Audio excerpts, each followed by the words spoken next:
Since anti-cannabis propaganda is so pervasive in Western culture, it can be hard to believe the plant is actually safer than many legal drugs and has medicinal qualities. In the United States, cannabis is even classified as a Schedule I narcotic alongside heroin, but higher than meth, which is Schedule II. Schedule I substances are considered to have no medical applications. The plant's illicit status has led to lots of scientific research into the potential harms of cannabis while ignoring its benefits. The FDA says marijuana is harmful, right? We know that. Mayor Michael Bloomberg, mayor of New York, was quoted as saying medical marijuana is the greatest hoax of all time. You've looked at the evidence, and by the way, you were in that camp, right? I mean, you agreed. You looked at the evidence, and I remember a few weeks ago sitting and talking to you, and you said, I have this documentary coming up, and I think the government is reprehensible for not allowing pot. I'm surprised by both Mayor Bloomberg's comments and how long the government has been sort of keeping this position about classifying marijuana as one of the most dangerous substances out there. I mean, Mayor Bloomberg usually does a pretty good job looking at the science, but let me assure him and other people who are interested in this that there is real science now out there. I will tell you part of the issue, Aaron, when we were talking the other night, is that if you go look at the medical journals right now and look at medical marijuana, some 20,000 papers will pop up. But the vast majority of, more than 90% of them, are designed to look at the harm of marijuana. And very few are actually looking at the benefit. And it paints a very distorted picture, and one that I think is very misleading. I think we've all been misled, and I've apologized for my own role in misleading people as well. But it is a very distorted picture. I searched further, I searched deeper, I looked outside the country, I looked in smaller labs, I listened to patients. This is a substance that can have significant medical value. It should not be a Schedule I substance. Right. It has medical value, and that's part of the reason I changed my own mind on this. Despite popular belief, many studies indicate cannabis does not harm a user's lungs. For example, one study by researchers at the University of California, San Francisco, and the University of Alabama at Birmingham showed that while cannabis contains some of the same chemicals as tobacco, it doesn't carry the same risks for lung disease. The study was conducted over 20 years with more than 5,000 participants aged 13 to 30. Furthermore, the American Association for Cancer Research analyzed 6 studies of more than 5,100 cannabis users over 14 years. They concluded that there is no risk of lung cancer from smoking the drug, regardless of how much cannabis is consumed. Likewise, a study of 2,000 people by the University of California at Los Angeles found that cannabis does not cause lung, head, or neck cancers. For people still wary of smoking's ill effects, many of the studies used in this video claim that vaporized and edible cannabis eliminates any possible risk to the respiratory system. If you have any sort of predisposition to lung problems, if you've got diminished pulmonary function, then you would want to either use a vaporizer or eat the cannabis instead of smoking it. The issue with eating it is that you actually create a new drug. THC, which everybody knows is the component in cannabis that makes you feel altered, but is also the medicine. When you eat it, your liver breaks THC down into another component called 11-hydroxy-THC, and that can feel a little bit more disorienting or psychedelic. So typically when you eat pot, it gets you a little bit more altered than when you smoke it, and also it lasts much longer when you eat it. So if you want to be able to titrate your dose, you're better off smoking or vaporizing than eating it. But the other thing that's happening a lot now, Sanjay, which is interesting, is that people are juicing the whole plant. And what's good about juicing the whole plant is you don't get high. You get all the medicinal effects from the plant, but you don't become altered. And because it's illegal and so expensive, you really can't juice the whole plant in many other states in the country. But if this were a medicine, you would have that option. There are even studies suggesting cannabis may kill cancer cells. According to lab and mouse studies by researchers at Harvard University, THC cuts lung cancer tumor growth in half, while significantly reducing the ability of cancer to spread. Very early studies on mice in Israel, Spain, and the United States are now showing the potential of marijuana to kill cancer cells. Dr. Niagara Kadi, he's narrowing in on the potential of cannabinoids to kill immune cells that have mutated and become cancerous. Once they become cancerous, they no longer die a normal cell death. Instead, they begin growing and spreading uncontrollably. We were one of the first labs to demonstrate basically that not only the immune cells, the normal immune cells express these cannabinoid receptors called the CB2 receptors, but also that when these immune cells get transformed and they become cancer, to our surprise, we found that these cancer cells continue to express these CB2 receptors. This was an exciting discovery because the CB2 receptor can act like a target for the cannabinoids. Once they bind with the receptor, they can tell the cancer cell to die. So basically telling the cells basically to commit suicide, and that's what they do. And we demonstrated that that would be the mechanism by which the cannabinoids can kill the cancer, and therefore it can be used effectively as an anti-cancer agent. Dr. Nagar-Katti and his researchers were able to eradicate almost 100% of the cancer in test tubes.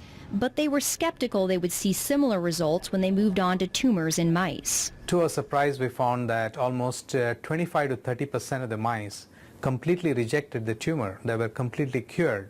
And in addition, we found that the remaining mice also, there was a significant reduction in the volume or the size of the tumors as well. The lab results have been so promising that Dr. Nagar-Katti is beginning clinical trials with leukemia patients. Based on scientific evidence, there are many other illnesses and symptoms helped by the THC, CBD, and other cannabinoids found in cannabis. The main indications for using medicinal cannabis are to decrease nausea and to stimulate appetite. It also can be used for chronic pain. It's particularly good for neuropathic pain, the sort of pins and needles that the opiates aren't very good at treating.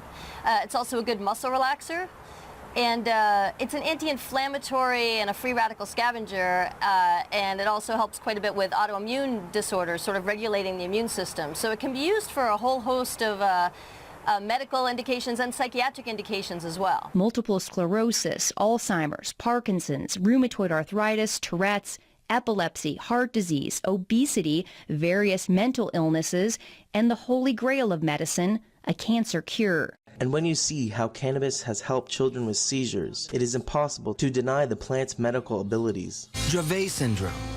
It is severe, intractable epilepsy. The seizures start during the first year of life and are unstoppable, difficult to control, and very damaging. Severe behavioral problems, attention deficit and hyperactivity, the self-injury, banging her head on the floor and pulling her hair out, and like a possessed child. This isn't your perfect, happy Charlotte. It was a race against time. Many Dravet kids die young, in early childhood. Charlotte was almost 3. For the next 2 years, the Figgies tried everything. Strange diets, acupuncture, and dozens of powerful drugs like Valium, Ativan, phenobarbital. But nothing seemed to help. Even worse, some of the medications nearly killed her. After 1 dose, she stops breathing, and after 2 doses, her heart will stop. Did you have to do CPR then on her yourself? Yes. I remember when her heart stopped and I had her pulse, and I lost her pulse. There was just nothing. The ambulance is on its way. She survived. Mommy's here. But now it was fall of 2011, and Charlotte was 5 years old. When things were at their worst, she just sees all night, and the kids are sleeping either in my room or next to her. They can hear her, the seizure scream all night, 50 times a night. And Chase would come in the morning and just, this is her twin, and just hug her and like rub her head and say, I'm just so glad you survived through the night last night. And then Charlotte's condition got worse. 300 seizures a week, almost 2 every hour. She was not talking or moving, basically catatonic. As a last resort, doctors wanted to either prescribe a powerful veterinary drug used on epileptic dogs or put Charlotte in a medically induced coma so her brain and body could rest. For Paige, those were not good options. But maybe, just maybe, marijuana now was. It's the CBD that scientists think modulates electrical and chemical activity to help quiet the excessive activity in the brain that causes seizures. I measured it with a syringe and squirted it under her tongue. She didn't have a seizure that day. And then she didn't have a seizure that night. Did you sit there and look at your watch? And... Right, I thought, this is crazy. And then she didn't have one the next day. And then the next day. And I thought, she would have had 100 by now. Yeah, kitty. The child who had had 300 seizures a week was now down to just 1. every 7 days. Some studies, like one by researchers at the University of California San Diego School of Medicine, say cannabis relieves the symptoms of multiple sclerosis, including muscle tightness, contractions, and pain. Cannabis is also frequently used by cancer and HIV/AIDS patients to treat nausea, weight loss, and pain. Recently, however, a study by researchers at Louisiana State University found a daily dose of THC actually decreased the spread of HIV in monkeys. Moreover, according to a study of more than 4,600 people published in the American Journal of Medicine, cannabis users have better blood sugar control, including significantly lower fasting insulin, and a decreased likelihood of being insulin resistant. This means cannabis may lower the risk of diabetes. Children with autism also benefit from the plant. 11-year-old Alex Eccles is severely autistic. His self-destructive behavior brought on by tuberous sclerosis, a genetic disorder that affects about 50,000 people in the U.S. It causes growths in organs, in Alex's case primarily in the brain. Those growths can lead to seizures and autism. Alex can't communicate with words, making it difficult to understand what's troubling him. Indescribable. It was horrifying. He was able to just be acting normal and all of a sudden just run himself to a wall. By the time Alex was 5, it was intense, self-directed rage. Alex headbutted anything he could, bruising his forehead so badly, his father says the blood would drain until Alex's entire face was black and blue. They got him a helmet, swaddled him like a newborn, tried mood-altering drugs. But Alex's daily violent behavior became the Eugene family's new normal. When he was 8, they made the heartbreaking decision to move Alex into a state-funded group home. It was like we were throwing him away. His parents have turned to a controversial treatment, medical marijuana, to manage Alex's behavior. And after a few months of treatment, the Eccles say they saw a dramatic improvement. He went from hitting himself, blooding his face. Within an hour, hour and a half, he would be playing with toys, using his hands, something that at that time was almost unheard of. It's an extremely rare occurrence for Alex. Alex's group home won't give him the marijuana, so about 3 times a week his parents give him a liquid form of the drug. While research into cannabis is still in its infancy, it has been proven to be less harmful than many illegal and legal drugs. For example, according to the US CDC and Health Canada, tobacco-related diseases kill about 480,000 Americans and 40,000 Canadians every year. Alcohol kills about 88,000 Americans and 6,700 Canadians each year. Despite its demonization, it is impossible to overdose on cannabis. Mr. Botticelli, how many marijuana overdose deaths were there in the most recent year you have available? To my knowledge, I don't know if there have been instances of specific overdose-related deaths. You deaths. talked about marijuana deaths, and so I want to be clear. I'm trying to trap you. No. How many marijuana deaths have there been in the last 5 years? So if you're referring to overdoses, I am not sure of those numbers. If you're referring to fatalities, then I would like to have you supply us with how many overdose deaths there were, because I have heard from experts whose judgment I respect that they don't know of any. Furthermore, according to a study published in the British Columbia Mental Health and Addictions Journal, health-related costs for alcohol consumers are 8 times greater than healthcare costs for cannabis users. In fact, researchers at the Boston Medical Center and Boston University School of Medicine found that cannabis does not increase users' frequency of hospital visits. Their findings were based on a study of 589 adult cannabis users. More shockingly, according to the CDC, someone dies of a prescription drug overdose every 19 minutes in the United States, while Canada does not even keep track of prescription drug death statistics. However, in the past decade, hundreds of Canadians have been killed by Tylenol, while tens of thousands more have been hospitalized by the over-the-counter painkiller, according to Statistics Canada. In the US, Tylenol causes about 458 deaths, 56,000 emergency room visits, and 26,000 hospitalizations annually.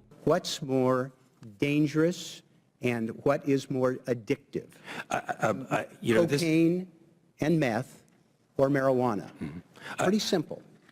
I think that conversation minimizes the harm. No, I'm not trying to minimize the harm. I want to know which is more dangerous and addictive.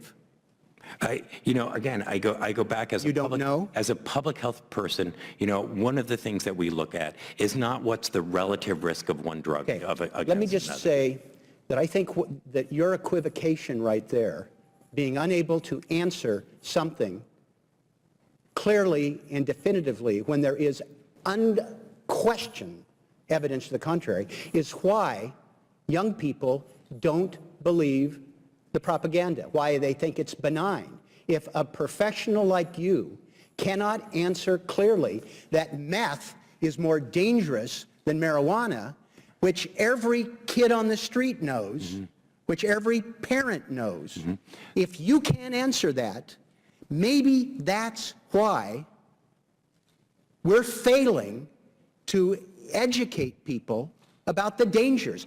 I don't want kids smoking marijuana. I agree with the chairman. But if the deputy director of the Office of Drug Policy can't answer that question, how do you expect high school kids to take you seriously? While most scientific evidence suggests cannabis is relatively safe and in many cases beneficial for adults, some studies indicate youth under 18 may see mental declines with heavy cannabis use. For example, a study by researchers at the University of Otago in New Zealand found teens who regularly consume cannabis risk a long-term IQ drop. More than 1,000 subjects were tested at 13 before any significant cannabis use, then again at 38. It is important to note that the decline was not found in people who started using cannabis after age 18. Furthermore, a study of 97 teens by Northwestern University found cannabis may alter the working memory of adolescents that use the drug heavily. However, the group of 16 to 17-year-old users studied used cannabis daily for 3 years to negatively impact their memory. What we see is a very big difference in people who begin to smoke prior to the age of 16 and those who smoke after age 16, what we call early versus later onset.